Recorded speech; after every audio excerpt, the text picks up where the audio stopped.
ഫെബ്രുവരിക്ക് എന്തുകൊണ്ട് ദിവസങ്ങൾ കുറവായി? എല്ലാ മാസങ്ങളെയും പോലെ ഫെബ്രുവരിക്കും ആദ്യം 30 ദിവസങ്ങൾ ഉണ്ടായിരുന്നു. 2 ചക്രവർത്തിമാർ ഫെബ്രുവരിയെ കൊള്ളയടിച്ച് 2 ദിവസങ്ങൾ കവർന്നെടുത്തു. അവരായിരുന്നു റോമൻ ചക്രവർത്തിമാരായിരുന്ന ജൂലിയസ് സീസറും അഗസ്റ്റസ് സീസറും. വരും തലമുറ തന്നെ ഓർമ്മിക്കുന്നതിനു വേണ്ടി തന്റെ പേരിൽ ഒരു മാസം വേണമെന്ന് ജൂലിയസ് സീസർ തീരുമാനമെടുത്തു.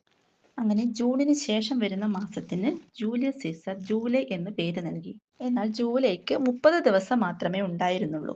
തന്റെ പേരിലുള്ള മാസം ഒന്നിനും പിന്നിലാക്കപ്പെടരുതെന്ന് കരുതിയ അദ്ദേഹം ഫെബ്രുവരിയിൽ നിന്നും ഒരു ദിവസം എടുത്ത് ജൂലൈക്ക് നൽകി. അങ്ങനെ ഫെബ്രുവരിക്ക് 29ഉം ജൂലൈക്ക് 31 ദിവസങ്ങൾ ആയി. ജൂലിയസ് സീസറിനെയും ജയിച്ച അഗസ്റ്റസ് സീസറും ഇത് തുടർന്നു.